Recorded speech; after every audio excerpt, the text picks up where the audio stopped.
Muhammad sallallahu alaihi wasallam beserta keluarga dan sahabatnya dan juga untuk para pengikutnya hingga akhir zaman. Amin ya rabbal alamin. Baik Bapak dan Ibu yang dirahmati Allah, madah taklim kita pada pagi hari ini sama-sama kita awali dengan baca basmalah. Bismillahirrahmanirrahim. Pada Ustaz diikuti. Assalamualaikum warahmatullahi wabarakatuh. Alhamdulillahilladzi ja'alana min ummati Muhammadin sallallahu alaihi wasallam. Wassalatu wassalamu ala nabiyyina Muhammadin wa ala alihi wa sahbihi ajma'in, amma ba'd. Qala rabbi ishrah li sadri wa yassir li amri wahlul min lisani yafqahu qawli. Ya Rabbi bil Mustafa balligh maqasidana waghfir lana ma madha ya wasi'al karami. Ya Rabbi bil Mustafa balligh maqasidana waghfir lana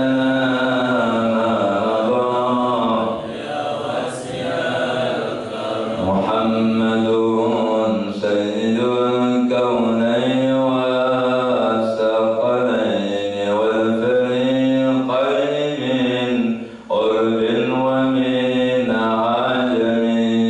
Ya Rabbi bil Mustafa balligh maqasidana waghfir lana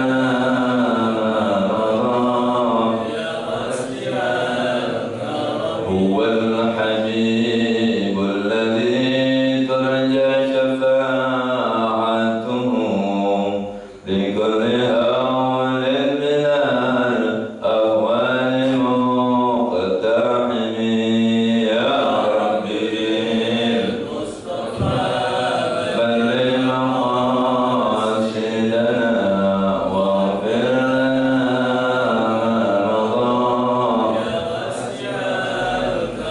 اللهم صل وسلم وبارك عليه وعلى آله. Bapak, Ibu yang jamaah taklim subuh yang dimuliakan Allah Subhanahu wa taala. Sekarang kita masih berada di bulan Maulidnya Nabi kita Muhammad sallallahu alaihi wasallam. Mayoritas umat Islam ikut merayakan peringatan hari lahirnya Nabi Muhammad sallallahu alaihi wasallam. Peringatan ini sangat penting.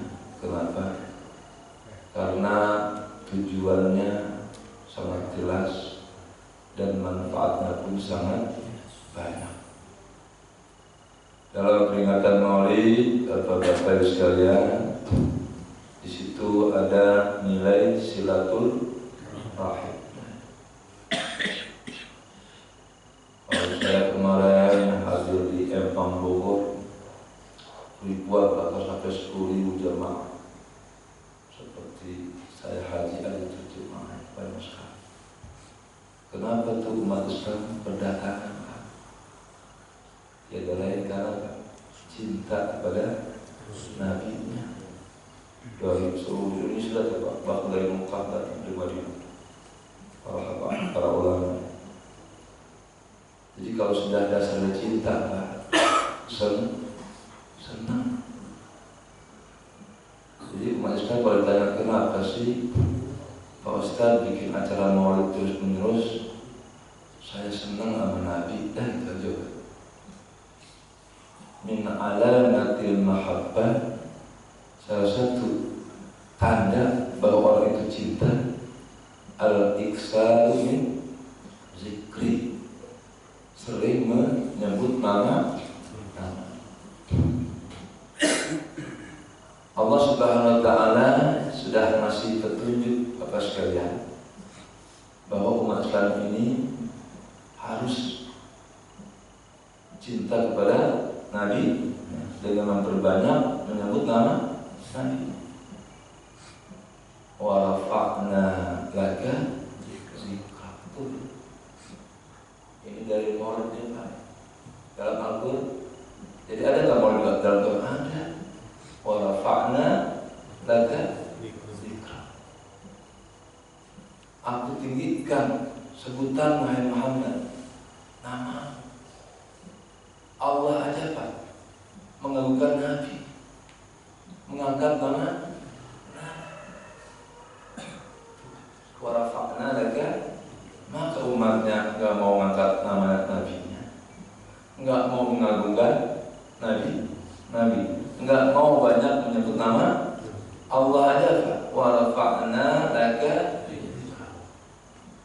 Sebagai bukti bahwa Allah meninggikan nama Nabi kita Muhammad SAW, Allah wajibkan manusia untuk syahadat, ya, syahadatain, yaitu asyhadu an la ilaha illallah wa asyhadu anna Muhammadar. Orang non-Islam kepengen masuk Islam hanya akui la ilaha illallah, tidak nyebut Muhammadur Rasul, batal keislaman ganti. Nah, salah satu bukti Allah ingin mengangkat derajat Nabi kita Muhammad SAW, Allah wajibkan kepada umat manusia bersalawat. Innallaha wa malaikatahu yusholluna ala ya ayyuhalladzina amanu sallu alaihi wa sallimu. Bahkan sholat bapak ibu batal kalau tidak ada salawat. Tadi pas tahiyat bertanya at-tahiyat mubarakatuh assalamualaikum assalamualaikum asyhadu an la ilaha illallah, sampai situ aja assalamualaikum. Harus sampai Allahumma salli ala sayyidina Muhammad wa ala ali sayyidina. Baru boleh assalamualaikum. Walaupun sebaiknya ditambah ya dalam tahiyat akhir itu Pak ya. Allahumma inni a'udzubika min adzabil qabr wa min fitnatil mahya wal mamat wa min syarri fitnatil masiihid dajjal wa min al-maghrib wal. Itu doa nggak dibaca, sholat tetap sah. Tapi kalau syahadat sama salawat tak dibaca, tak sholat, sama dengan tidak sholat. Nah, manusia yang paling mulia itu hanya Nabi kita Muhammad Sallallahu Alaihi Wasallam. Bukti seorang itu mulia adalah orang yang paling dikenal, orang yang paling sering disebut nama. Proklamator kita Insinyur Soekarno dan Muhammad Hatta itu paling terkenal Pak di Indonesia. Ya. Pokoknya namanya Pak Karno dan Pak Hatta itu se-Indonesia orang yang paling dikenal daripada orang-orang yang lain. Walaupun dikenal di Indonesia Pak, apakah disebut setiap hari? Setiap minggu? Setiap bulan? Paling setahun sekali ketika 17 segitu aja dan mulia. Nah, kalau nama kita Pak seharian nggak ada yang manggil. Kalau jujur Pak, bapak-bapak sebagai suami, pernah nggak bapak dipanggil sama istri berapa kali Pak saat semalam istri bapak manggil nama bapak? Paling kalau mau kondangan Pak dari ini. Itu kan Pak doang, paling gemut. Katanya istri kita cinta banget sama kita. Ternyata apa? Jarang nyebut nama kita. Nah sekarang saya balik ya, bapak-bapak sudah banyak apa nyebut nama istrinya? Tiap hari. Nah, paling kalau kepengen tuanan, pada maunya bernyebut. Nyalo juga, neng, sayang. Itu pun kalau kepengen. Kalau lagi kerja, pernah. Saya, kamu nih ngapain? Jarang banget. sibuk. Bahkan HP-nya dimatiin. Itu cinta. Kadang-kadang Pak ya. Tuh. Nabi Muhammad itu manusia yang paling mulia. Kenapa? Setiap detik namanya ada yang nyebut. Makanya pantas banget deh ya kalau bisa Pak merayakan kegiatan Maulid Nabi Muhammad Sallallahu Alaihi Wasallam. Ada alatnya lagi, fadzakir fa inna dzikra tanfa'ul mu'min. Berikanlah peringatan, kan? Biar orang pada ingat. Itu tujuannya Maulid Nabi, biar umat ingat sama nabinya, ingat sama perjuangannya, ingat sama akhlaknya. Jadi dalam Maulid ada aspek silaturahim, pahala sangat besar. Karena ada dosa yang dengan istighfar tidak diampuni itu. Diampuni dengan silaturahim. Kedua, dalam peringatan Maulid setelah kumpul apa? Kita zikrullah. Zikir ada nggak perintahnya? Fazkurkum waskuru li walata fazkuru dzikran kasira. Zikirlah Allah dengan sebanyak. Tuh, sebelum yang baca selawat, zikir dulu, istighfar terlebih dahulu. Istighfar ada nggak perintahnya? Istaghfiru rabbakum innahu kana ghaffar. Dengan istighfar dosa diampuni, rahmat Allah turun. Nah, setelah istighfar, tahmid, tasbih, tahlil, bacaan ayat-ayat Al-Quran, salawat.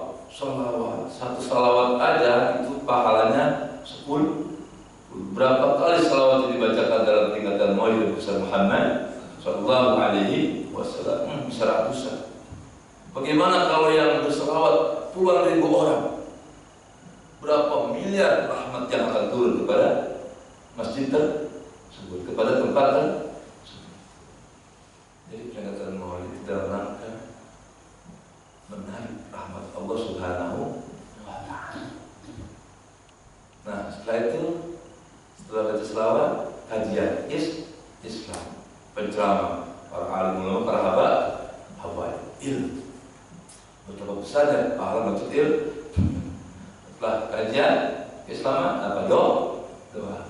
Apa enggak ada perintah doa dalam Al-Quran? Hadis buah. Berdoa astajib. Nah, setelah doa ngapain? Makan bersama. Emang enggak boleh makan tanah? Sekarang aja boleh. Kita sama-sama ini. Ada pahalanya enggak? Ada enggak? Ada. Satu, jangan lupa satu gelas. Satu. Apa sebut? Ini pahalanya bagi yang nyiapin, apalagi untuk orang alim. Besar banget pahalanya. Nah ya. Habis itu apa ya? Pulang ke rumah masih. Jadi ya sekalian ya, ingatan Maulid itu saya terus terang ya, bisa cinta sama Nabi lewat peringatan Maulid. Kalau nggak sering hadir Maulid Pak, saya cuek aja sama Nabi saya. Kalau sudah ada habaib Pak, ceramah di Maulid, di Kuitang, di Empang, ya Pak, saya ingat Rasulullah ceramah di hadapan para sahabat. Beda loh Pak, penceramah yang tidak ada kaitan dengan dzurriyyah Rasul dengan orang alim yang tidak keturunan Rasul, beda. Karena oleh habaib yang nasabnya nyambung kepada Rasulullah Sallallahu Alaihi Wasallam, itu pergetaran hati ini beda sih. Apalagi saya sedikit ya ada pemahaman bahasa Habaib itu dari muka pada ceramah tentang akhlaknya Rasul, nangis Pak. Kalau kita kan nyebut nama Nabi, ya, kalau kita nyebut nama Nabi ya, rasanya ya magnetnya ya paling berapa persen. Kalau seorang hamba itu ya Rasulullah udah nyebut jidnya, kakeknya Muhammad Sallallahu Alaihi Wasallam, itu bisa bergetar.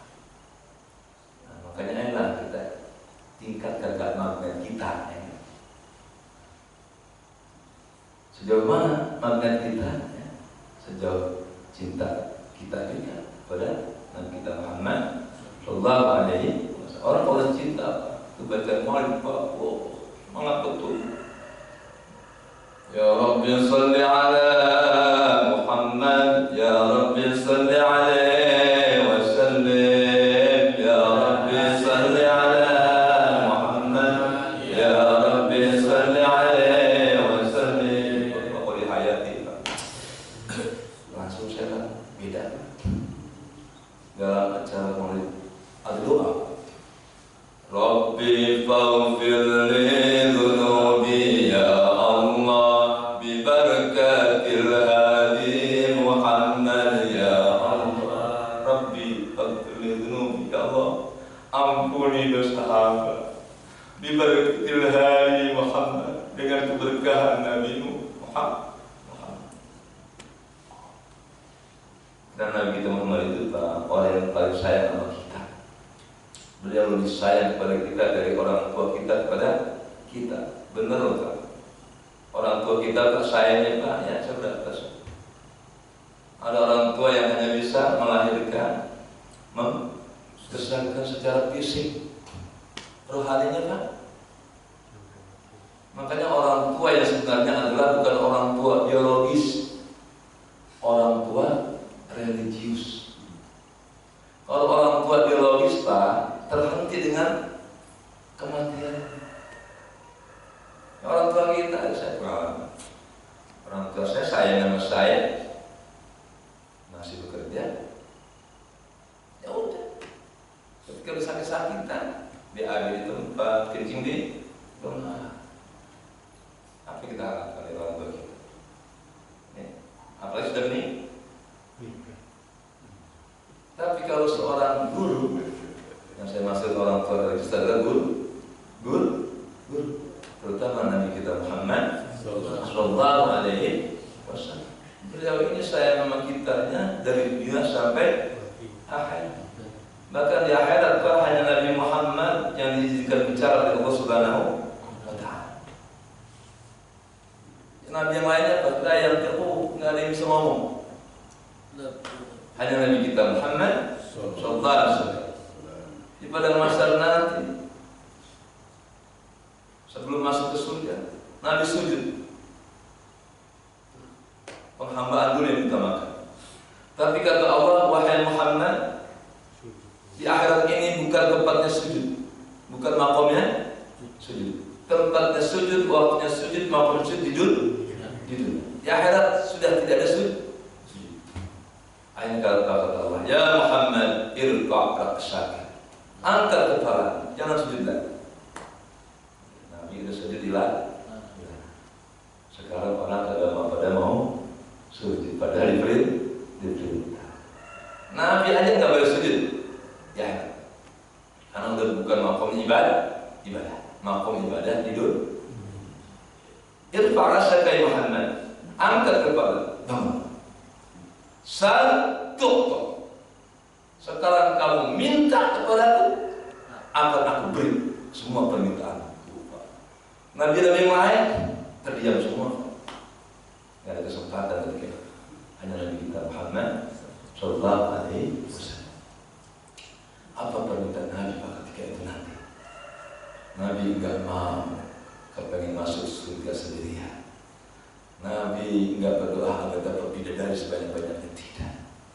Agar mendapat makan yang paling nikmat, tidak.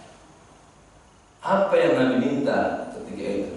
Ya Rabb, qad wa'adtani fi kitabikal munazzal wa la sawfa yu'tika rabbuka fatarda. Dalam surat ini. Wa sawfa yu'tika rabbuka fatarda.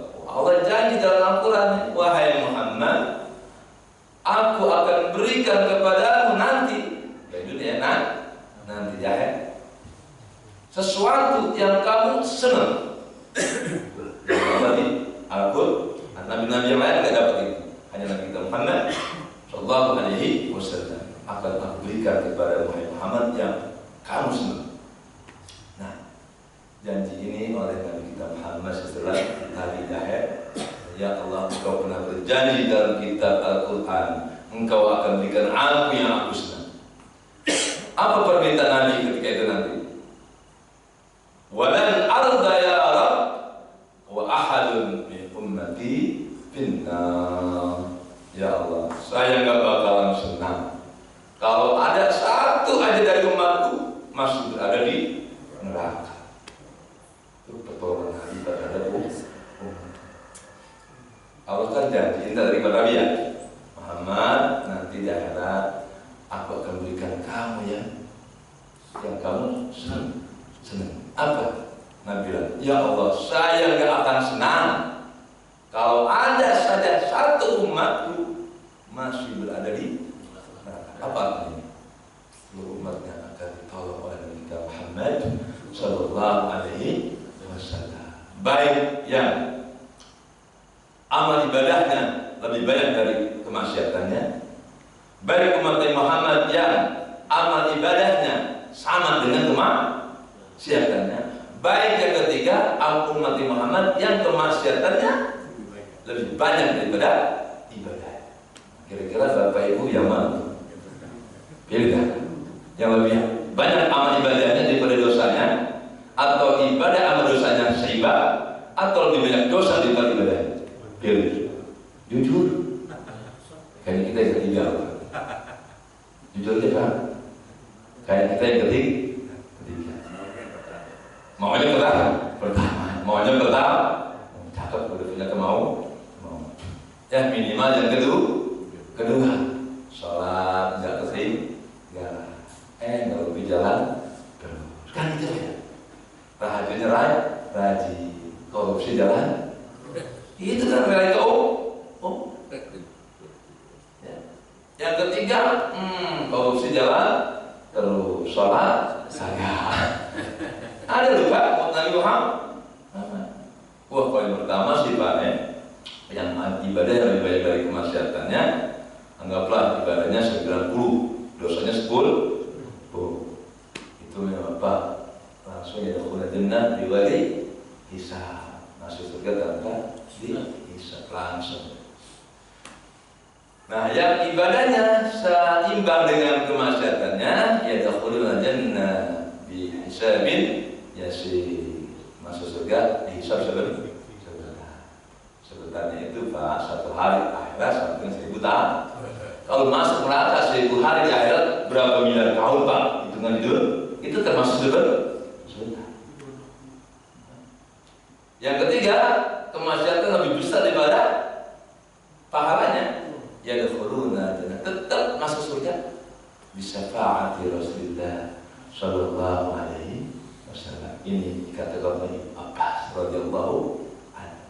Makanya ayolah Pak, jadi orang Islam pede aja. Mau yang tingkatan pertama, yang kedua maupun ketiga, yang penting masuk ke gerbongnya Nabi kita Muhammad Sallallahu Alaihi Wasallam. Mungkin ada pikiran enak amat Ustaz, umatnya Muhammad yang banyak dosa ke surga juga. Ada nggak yang berpikir seperti itu Bapak? Yang atasnya ada. Kan manusia kan berpikir ya.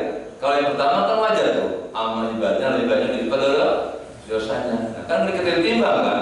Fa amma man saqulat mawazinuhu fa huwa fi 'ishatir radiyah.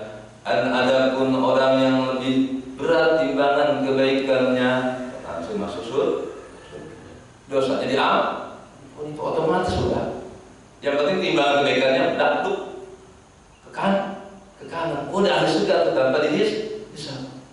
Nah, ketika ditimbang, ini seimbang. Kesini kagak, kesini. Gimana tuh? Nah, atau ada dosa sedikit. Nah, dosa yang sedikitnya itu disiksa dulu. Setelah berkurang, ditimbang lagi. Wah, udah berangkat amal baik. Itulah yang dimaksud dengan hisaban yasir. Wah, ini mah banyakkan dosanya. Badannya dari rambut sampai ujung kaki dosa semua. Kebaikannya hanya keimanannya terhadap la ilaha illallah Muhammadur. Yang begini Pak, nih umat Muhammad digodok di neraka biar dosanya bersih. Berapa tahun? Ya sesuai dosa. Ada yang 1 hari, ya mereka sekarang 1.000 tahun. Ada yang 2 hari, berarti 2.000 tahun. Nah setelah bersih, masuk surga.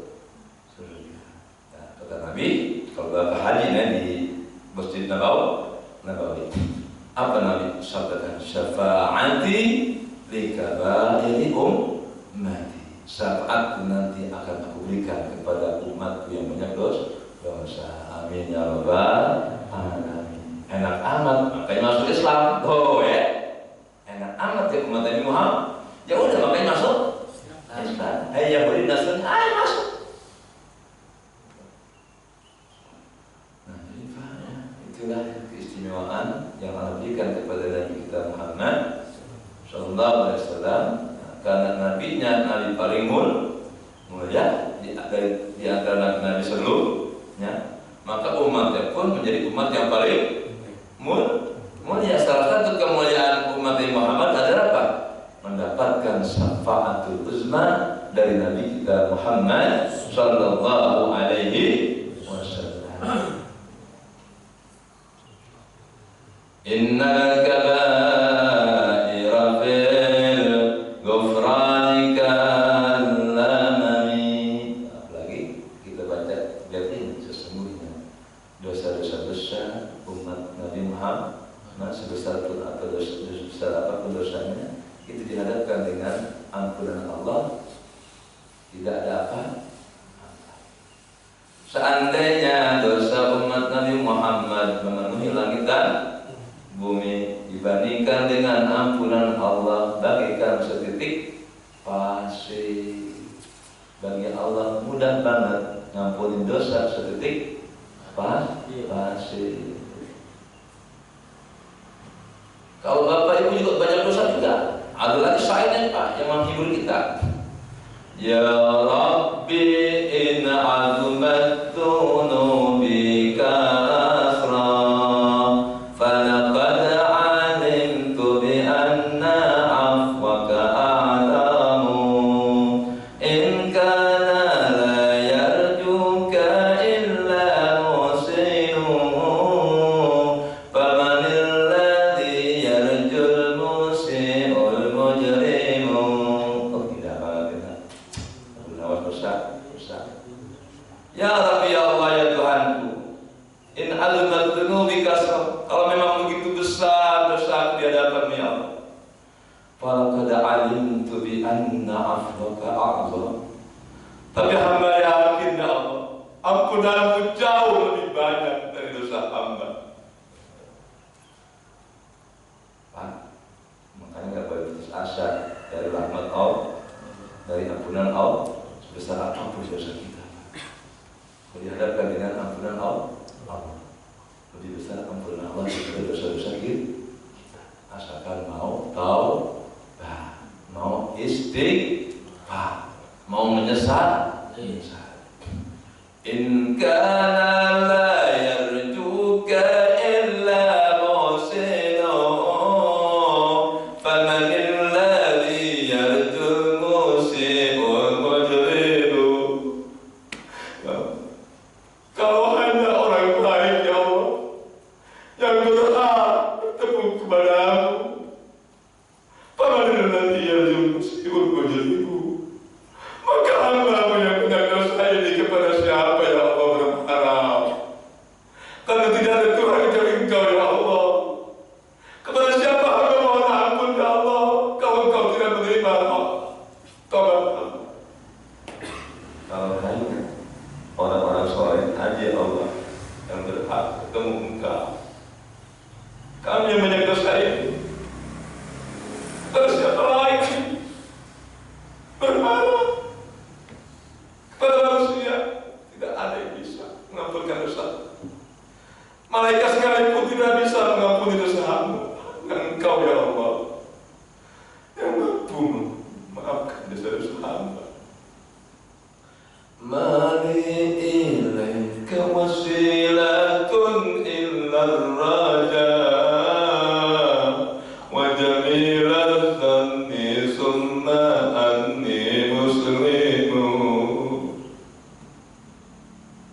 Ya Allah, mari ilaika wasil illa raja ya Allah. Dengan banyaknya dosa-dosa hamba ini ya Allah, tidak ada wasilah untuk bertemu ya Allah illa jamilah zanni summa anni muslimin, kecuali hamba hanya bisa berhusnuzan. Walaupun hamba banyak dosa, tapi engkau pernah berfirman dalam hadis qudsi, ana inda zanni abdi bi, aku itu tergantung prasangka hamba. Hanya itu ya Allah, amal ibadah hamba dan punya dosa banyak, tapi hamba ingin ketemu engkau ya Allah. Aku hanya punya keyakinan engkau maha pengampun. Hamba hanya punya prasangka yang baik, hanya engkau lah yang bisa mengampuni, hanya engkau lah Tuhan. Dan dalam Al-Quran Allah berfirman, huwa ahli taqwa wa ahli maghfirah. Allah itu ahlinya orang bertakwa dan ahli maghfirah, dan ahlinya orang yang berdosa dengan ampunan. Jadi umat Nabi kita Muhammad sallallahu alaihi wasallam yang banyak amal solehnya itu juga keluarga Allah, hanya langsung masuk surga. Dan ada juga umat Muhammad yang banyak dosa itu pun tetap hamba Allah akan dimasukkan ke dalam surga, karena sangat mudah bagi Allah untuk mengampuni dosa-dosa hambanya. Yang penting apa syaratnya? Iman. Kalau gak ada iman, gak ada apa? Gak ada apa. Nah, itulah Pak ya, peringatan Maulid yang saya ikuti, yang saya rasakan sangat berpengaruh pada diri saya. Beda dengan teman-teman saya yang gak pernah mau, bahkan benci dengan peringatan mau. Apa yang dibenci Pak? Pak, coba dah. Apa yang dibenci dari peringatan mau? Oh, dengan dalil karena Nabi nggak pernah buat Pak Ustaz. Siapa bilang Nabi nggak pernah buat? Nabi pernah ketika di Madinah ketemu orang Yahudi. Orang Yahudi pada puasa. Nabi tanya, hai kaum Yahudi, ente kenapa puasa hari ini? Puasa Asyura. Oh, ini kan hari kemenangan Nabi Musa terhadap Fir'aun. Oh, kamu peringati? Iya, karena kami pengikut kami senang dengan kemenangan Nabi Musa, maka kami kenal, kami peringati. Apa jawabannya? Ana haqqu minkum bi Musa. Aku lebih berhak terhadap kemenangan Nabi Musa. Maka Nabi persahabatnya, wahai bantu, tahun depan kalau kita puasa, bahkan bukan hanya satu hari, dua hari. Nabi pakai puasa jadi sunnah pada satu bulan Asyur. Tapi untuk membedakan dengan puasanya Yahudi, kata Nabi tambah dong sehari sebelum satu atau sehari sebelumnya sesudah satu, untuk membedakan puasanya Yahudi. Salah satu bentuk peringatan dengan puasa. Ini isyarat bukan? Karena puasa itu bentuk peringatan yang paling murah, tanpa dana sedikit pun ya. Pak, Nabi memperingati, mensyukuri hari kelahirannya dengan puasa Senin. Ketika ditanya, ya Rasulullah, kenapa kau puasa pada Senin? Fihi wulidtu, pada Senin itulah aku dilahir. Aku bersyukur pada Allah dilahirkan pada hari Senin. Nabi bersyukurnya dengan puasa. Dan bukti syukur yang paling murah meriah adalah puasa tanpa uang sedikit pun. Siapa ya? Nabi sendiri Pak memperingati hari kelahiran. Kalau bukan dengan kelahiran Nabi Muhammad Pak, nggak ada ini alam semesta. Ya? Bahkan ada ulama yang menyatakan berpendapat malam kelahiran Nabi Muhammad itu jauh lebih mulia nilainya daripada Lailatul Qadar. Karena Lailatul Qadar tidak akan ada tanpa lahirnya Nabi kita Muhammad sallallahu alaihi wasallam. Ulama cerdas Pak berpikir. Nggak seperti, mohon maaf ya, sebagian besar menjadi pembiahkan mau apa manfaatnya Anda mengatakan mau lebih bid'ah, di mana bid'ah? Kalau memang ada, Ustaz, Di situ ada campur laki-laki dan perempuan. Emang saking banyaknya orang susah ngatur. Jangankan lagi peringatan Maulid, lagi tawaf aja di masjid Haram, bercampur nggak bapak dengan wanita? Bercampur nggak? Boleh nggak? Ada yang memperbolehkan. Karena kalau sudah di Masjidil Haram, Pak, niat kita sudah mantap kan, ingin ibadah. Itu bersentuhan dengan perempuan sudah kagak ada greget gitu. Greget ya, karena tujuan bukan itu. Beda dengan bapak datang ke kafe, emang sudah punya tujuan. Nah, terus masalah si ini ASEAN nomor sekian, katanya sih belum tahu ya. Katanya ada sebuah tempat yang gitu tuh, ya, tinggal milih nomor ini, wah, itu emang dari niat. Nah, ya kalau alasannya karena dalam peringatan Maulid ada ihtilal laki-laki dan perempuan, kan bisa diatur perempuan, akhwat, bisa kan? Di Mekah kena tetap aja di Mekah kalau bisa ngatur. Jago dah kalau bapaknya dari hotel ke Masjidil Haram, nyalur keduanya di belakang. Insya Allah hilang bagi bapak. Tetap kita ganti. Kalau emang kata penjaganya haja. Misal apa? Umar bapak lihatin, bini gue di mana ya? Itu, jangan kita lo, sono, wah hilang Pak. Tetap kalau misal ke sini, bini gue ada. Gitu kan, supaya khusus sholatnya.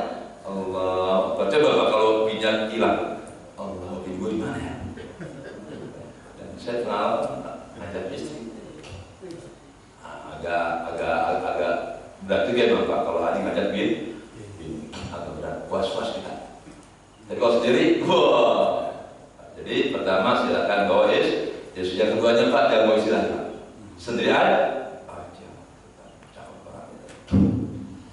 Nah, jadi sekalian ya, karena ini masih suasana Maulid ya. Peringatan dari saya terasa punya cinta sama Nabi itu dalam peringatan Maulid. Saya yakin Pak, anak-anak kita nggak bakal cinta sama Nabi Pak. Kalau mengharapin belajar agama di sekolah. Belajar agama hanya 2 mata pelajaran, 2 jam seminggu. Itu dibagi 3, ilmu tauhid, ilmu fikih, ilmu amal. Kapan stressingnya untuk cinta Rasul, untuk kenal Nabi? Tanya dah anak-anak bapak, siapa bapaknya Nabi, siapa ibunya, siapa anak-anaknya, siapa kakeknya, siapa neneknya, siapa istrinya, siapa sahabatnya. Gak ada yang tahu kan? Jangankan itu, saya pengalaman setiap pernikahan, Bang, sholat sehari semalam berapa kali Bang? Tidak tahu. Itu semua. Apalagi kenal Nabi secara rinci, perjuangannya kayak apa? Selama 23 tahun. Makanya mau itu hanya wasilah. Peringatan Maulid hanya sarana alat, bukan tujuan. Tujuannya adalah untuk mengembangkan cinta umat Islam kepada nabinya, Nabi besar Muhammad Sallallahu Alaihi. Kalau sudah kembang cintanya, tumbuh kembang pada dirinya cinta Rasul, siap mati Pak. Ya. Siap mati. Belum. Coba Nabi Muhammad dihina, terlantar. Coba Allah dihina, siap mati Pak Mas.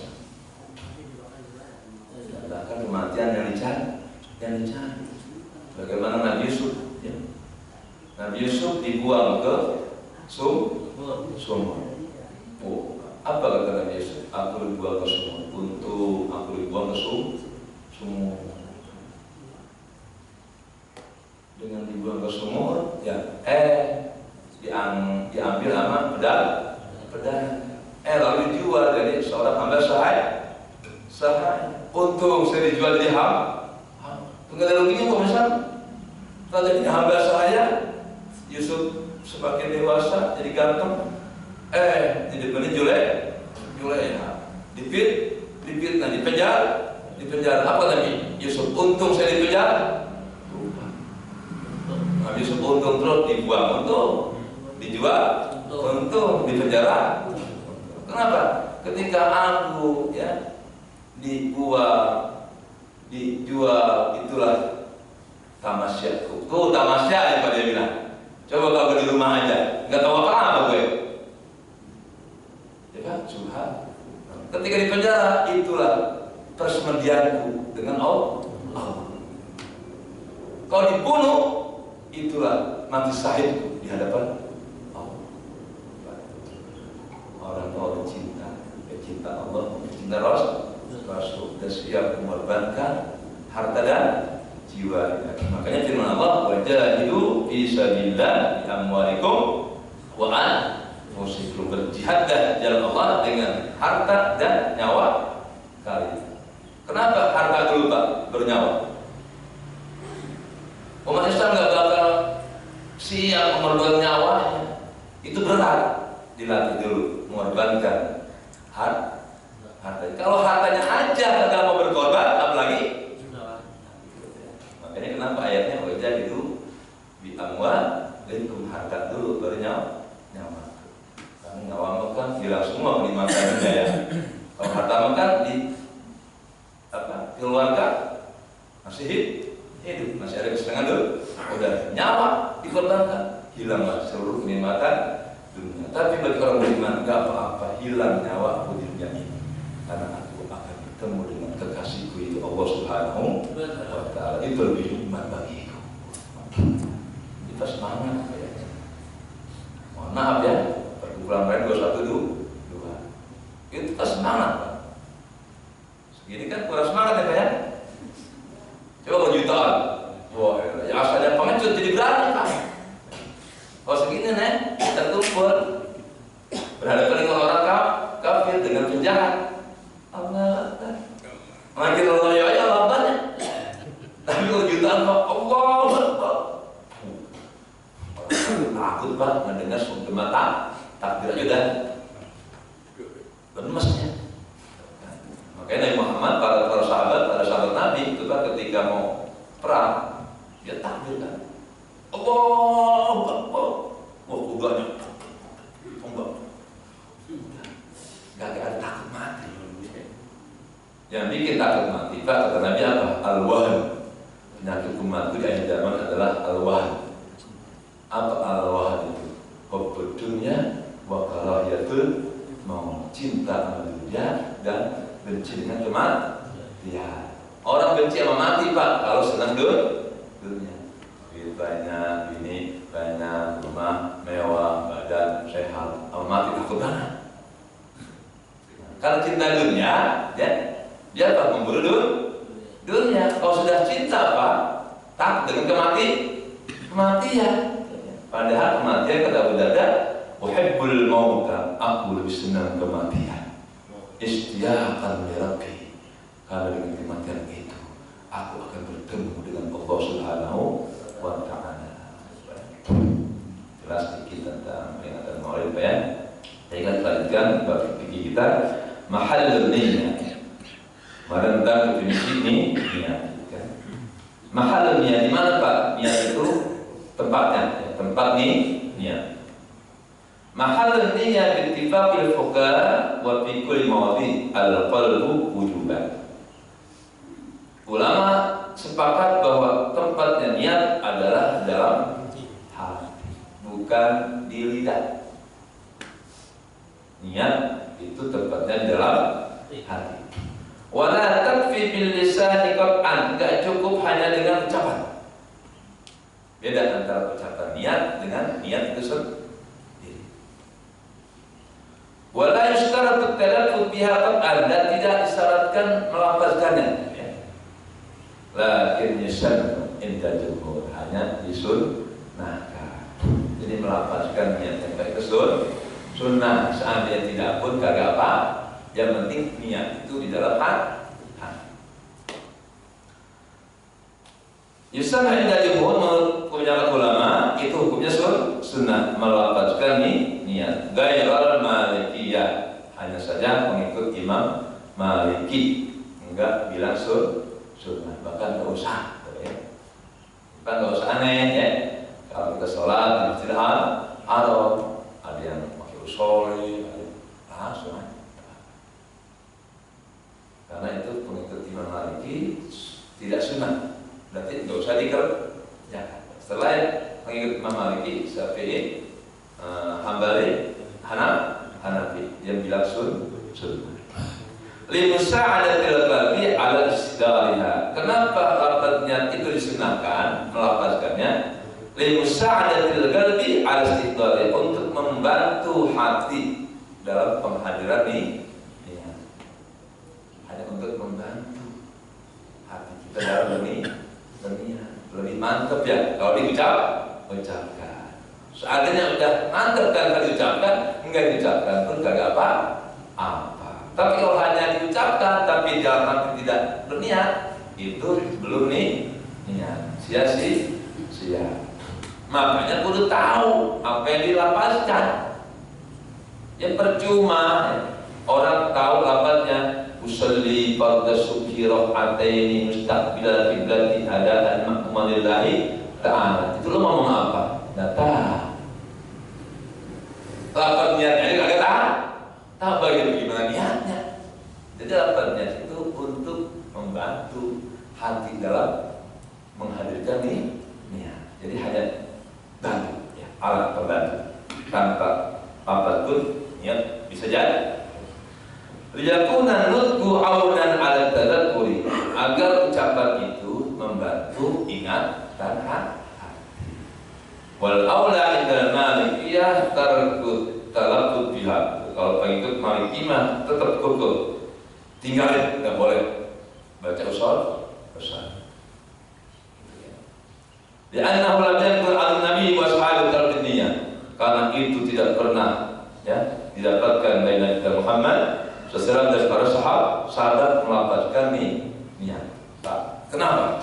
Nabi sahabatnya enggak pernah melafazkan niat. Usolli fardhu zuhri atau nawaitul hajja wal umrata wa haramtu biha lillahi. Kenapa enggak diucapkan Nabi sama para sahabat? Kenapa enggak mengucapkan? Mereka udah mantap. Tanpa mengucapkan pun hatinya sudah hadir. Beda dengan kita. Diucapkan aja belum tentu. Ya, inilah ulama. Karena al-ulama warasatul anbiya. Ulama berpikir kok kondisi umat begini ya.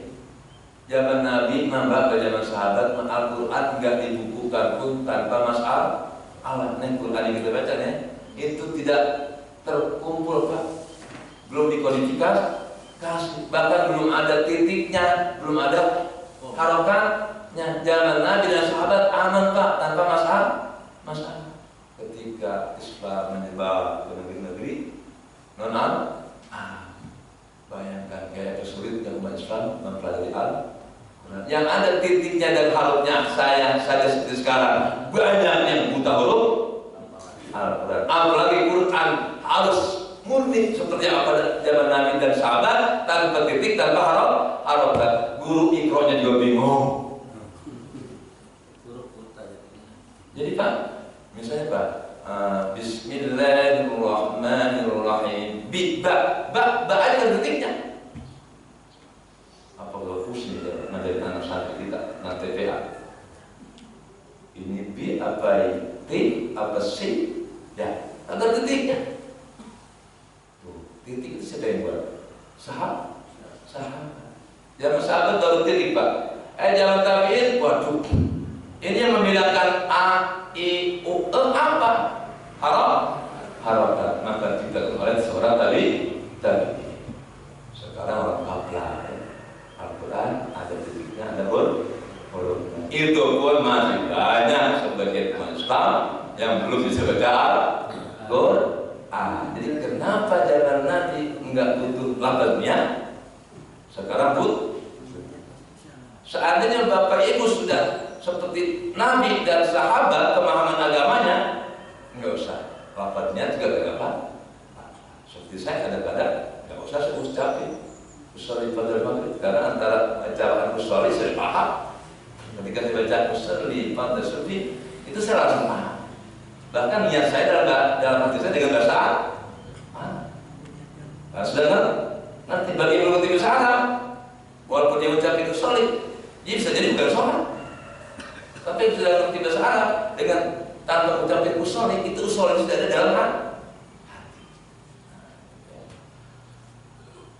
Wa sababu qaulnya bil qalbi fi jami' ibadah. Karena namanya niat itu pekerjaan hati. Tapi kenapa ada lafaz niat untuk memudahkan hati ingat bahwa kita mau mengerjakan sesuatu ibadah, sholat atau yang lainnya. An-niyah ini alasan pengikut Malikiyah, an-niyah al-ikhlas. Niat itu keikhlasan. Keikhlasan itu tidak bisa diucap, hanya ada dalam hati. Wala yakun ihdas illa bil qalbi. Ikhlas hanya ada dalam hati. Niat itu urusan hati. Ikhlas apa tidak, itu hanya hati kita yang tahu. Diucapin atau tidak diucapin, Pak, itu tidak mempengaruhi keikhlasan kita. Ya. Sedekah diumumin di masjid ataupun tidak, itu tidak mempengaruhi keikhlasan seseorang. Bisa jadi tidak diumumin dia kagak ikhlas. Bisa jadi diumumin dia ikhlas. Ada orang sedekah 100 juta. Pak, ini saya 100 juta ya. Tolong jangan diumumin. Dalam hatinya tuh berdua yang ikhlas. Itu kagak ikhlas tuh, Pak. Udah mesti nampak lagi kan? Ini saya 100 juta buat sedekah masjid. Tolong jangan dibaca Fatihah, tolong jangan diumumi.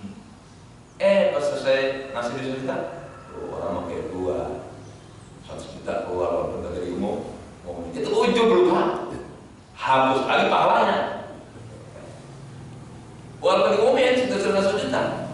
Ya, saya kan sedekah bukan karena pengen diumumin, karena umumin itu DKM biar orang lain ngajak orang lain. Bisa bisa jadi sedekah lebih besar pahalanya diumumkan daripada tidak diumumkan, tergantung situasi dan kondisi. Mas kalian ya Allah, ini dalam ibadah aja Pak, baru niat ya Pak. Ini satu kitab ini Pak, ini baru niat sama sholat. Saya punya kitab 12 jilid Pak, Al-Islam Wadilat. Ini baru niat dan sholat termasuk dalamnya wudhu segala macam. Belum hukum-hukum yang banyak. Tentang niat aja Pak, nggak cukup sebulan Pak. Kalau pengen ibadah kita benar-benar sempurna, baca tuh tata caranya. Kita harus tahu apa definisinya, apa hukum niat. Nah, kalau nggak tahu hukumnya, kagak sah sholatnya. Apa Pak hukum niat dalam sholat? Wajib. Berarti kalau kagak niat sah nggak sholatnya? Walaupun dia rukuk, walaupun dia sujud, walaupun imam baca 1 rakaat 1 juz, tapi dia kagak niat. Makanya nggak boleh sembarangan jadi imam. Harus tahu hukum jadi imam. Tadi cakap ya.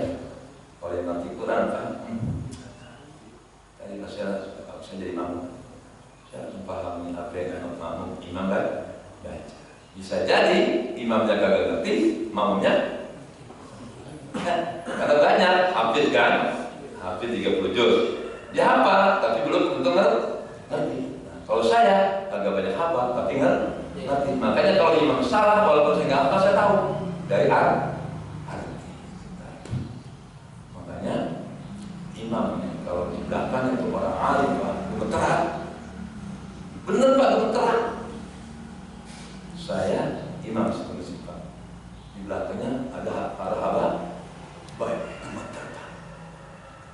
Tapi kalau saya yakin di belakang saya kayaknya ya secara ilmuwan seimbang atau di bawah abang. Tapi kalau ada orang yang alim, malu kita. Maka disitulah kenapa kalau masih ada orang yang lebih paham, tawarkan dulu etika. Oke. Saya pernah imam sholat subuh gabungan dengan Habib Ali Abdurrahman Asyidab di kampung saya. Nah, Habib Ali, saya yakin dia lebih alim juga saya.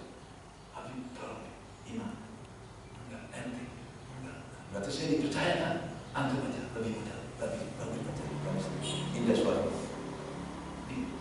Dorong-dorongan dulu. Ketika jadi imam. Nah, kalau emang sudah pasir imamnya, sudah mengerti Quran, apalagi sudah jadi imam rawatib, mangga. Tapi kalau ada hadir seorang yang lebih alim, karet terlebih daun. Itulah ya. Apalagi kalau zaman sekarang apa ya? Nggak pakai peci, celana cingkrang, main maju aja jadi imam. Mohon maaf, saya waktu pesantren di Bogor di SMA ditarik tuh Pak, anak muda yang langsung maju aja. Ini masjid gue yang lu main maju aja. Itu ketika itu guru fisika saya di Bogor, orang IPB.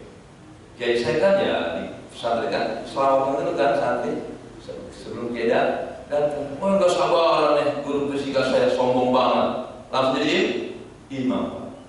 Langsung Pak ente nggak punya etika.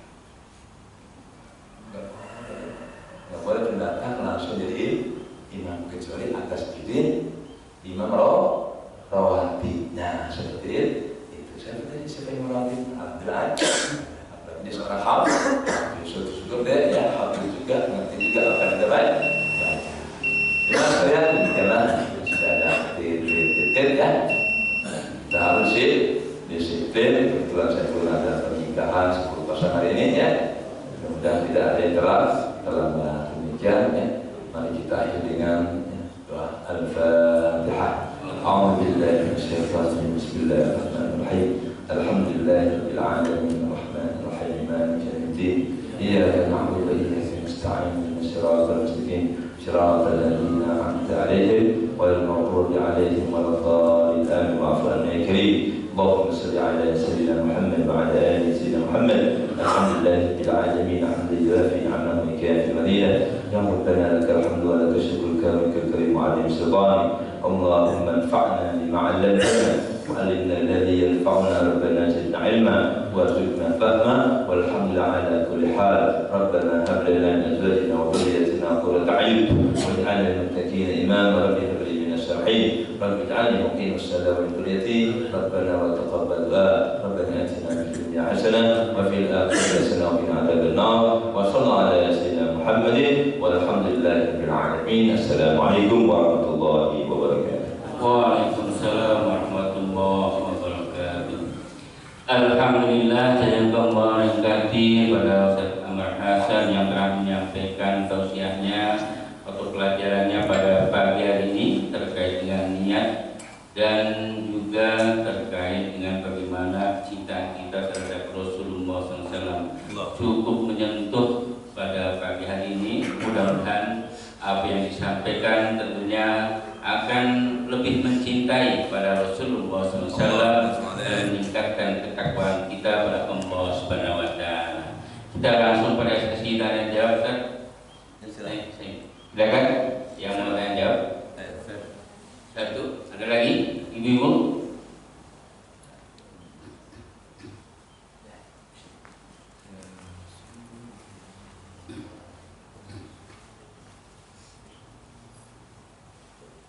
Assalamualaikum warahmatullahi wabarakatuh. Waalaikumsalam. Mohon maaf Pak Ustaz, tentang pertanyaan saya ini karena memang saya tidak tahu. Di dalam sholat wajib itu pada akhirnya adalah tahiyat awal dan tahiyat akhir. Dan di dalam tahiyat awal dan akhir itu ada yang menyebutkan atau melafalkan Muhammad saja, tetapi ada yang Sayyidina Muhammad. Nah ini mohon penjelasan mana yang lebih utama. Terima kasih. Assalamualaikum warahmatullahi wabarakatuh. Waalaikumsalam. Masih ada lagi? Ibu ada ibu? Gak ada? Cukup? Ya silakan saja. Ya baik ya, cukup ya, bagus pertanyaannya. Dalam salawat mana lebih utama, Allahumma sholli ala Muhammad atau Allahumma sholli ala Sayyidina Muhammad. Nah sekarang teks hadis yang Nabi ajarkan kepada sahabat tidak ada kata-kata Sayyidina. Allahumma sholli ala Muhammad wa ala ali Muhammad. Kenapa ulama belakangan akhirin menggunakan Allahumma sholli ala Sayyidina?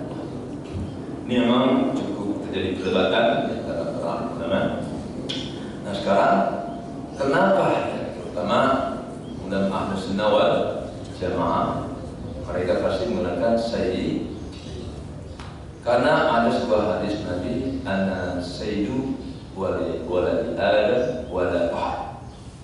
Ana sayyidu waladi Adam wala fahr. Aku adalah pemburunya anak manusia, bukan yang punya. Nah disinilah ulama dengan hadis ini Pak, bukan wajib ya, hukumnya kagak wajib. Secara etik, nah ini bab etik Allah Subhanahu wa Ta'ala aja dalam Al-Quran nggak pernah nyebut nama Nabi langsung namanya, nggak ada. Ya Muhammad, silakan. Pasti ya ayyuhan Nabi, ya ayyuhan Rasul, Toha, gelarnya yang disebut. Kenapa? Karena Allah dalam surat tadi wa rafa'na laka dzikrak, aku agungkan nama. Salah satu bukti Allah mengagungkan nama Nabi, enggak pernah menyebut nama Muhammad dalam Al-Quran. Pasti ya ayyuhan Nabi, ya ayyuhan Rasul, balligh.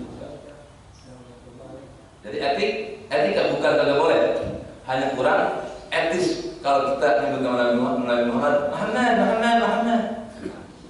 Sekarang anak bapak dah nyebut bapak. Nama bapak siapa? Nama? Suyatno. Anak bapak Suyatno, come here. Atas siapa?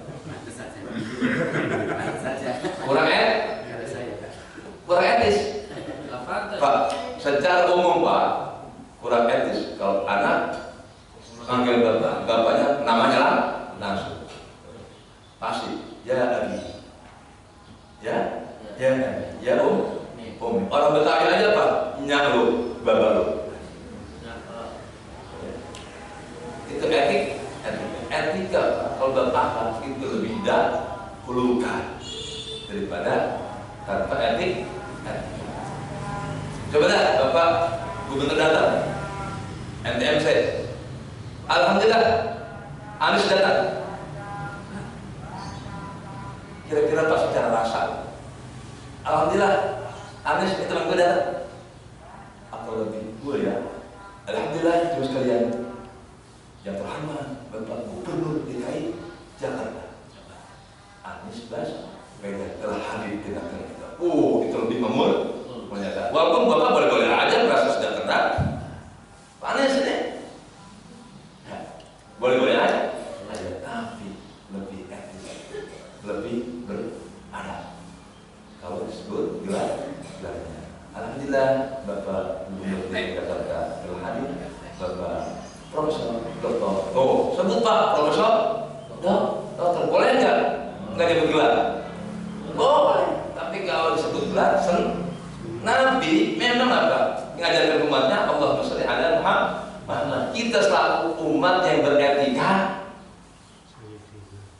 akan pantas menyebut tanpa langsung namanya, ikuti Allah Subhanahu wa Ta'ala. Ya ayyuhan Nabi, ya Nabi Muhammad, ya Rasulullah Muhammad, ya Sayyidina Muhammad. Karena Nabi itu memang pemimpin kita dunia akhirat. Jadi Pak, kalau saya yang pakai Sayyidina sholatnya, yang pakai Sayyidina juga tidak membatalkan sholat. Itu Pak rasa etika kita, rasa hormat kita kepada Nabi kita Muhammad Sallallahu Alaihi Wasallam. Pak namanya aja dimuliakan. Pak memang beda Pak kalau Muhammad dengan makhluk yang lain. Muhammadun basyarun laisa kal basyari. Muhammad itu manusia tapi bukan manusia biasa. Nabi Muhammad itu manusia luar biasa, beda dengan kita biasa di luar. Nabi Muhammad manusia luar biasa. Nabi Muhammad itu Pak, jangankan perkataannya, jangankan namanya mulia, bekas-bekas kehidupannya Pak, rambutnya mulia, nggak ada satu rambut pun yang jatuh ke bumi Pak. Tanggapi oleh para sahabat ketika tahallul Pak, itu sahabat tersebut rambut Nabi disimpan di rumahnya. Untuk apa? Kapan-kapan Nabi Muhammad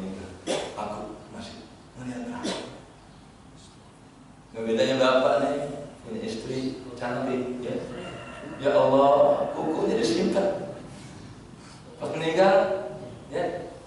Menit hukumnya ingat orang. Ya. Nah, jadi banyak mengenai Sayyidina Sayyid itu artinya pemimpin. Ana Sayyidul Adam wala fahri. Aku penghulu semua umat manusia, bukan aku nyombong. Nah, nanti ketika menjadi umatnya Allahumma sholli ala Muhammad. Nabi bukan orang yang gila maka ayo dong panggil gue Sayyidina ya. Tapi umatnya aja yang ngerti sendiri. Karena Allah pun nggak pernah manggil nama Nabi dengan ya Muhammad, pasti ya ayuhan Nabi, ya ayuhan Rasul, Muhammadur Rasulullah, pasti disebut gelarnya. Saya termasuk gelar Nabi kita Muhammad Sallallahu Alaihi Wasallam. Demikian Pak ya. Assalamualaikum warahmatullahi wabarakatuh. Alhamdulillah, demikian pelajaran kita pagi ini. Kita ucapkan terima kasih sekali lagi untuk Ustaz kita. Semoga Allah menambah kebaikan untuk beliau dan untuk kita semua. Dan kami juga mengingatkan untuk nanti malam kelas talaki setelah baca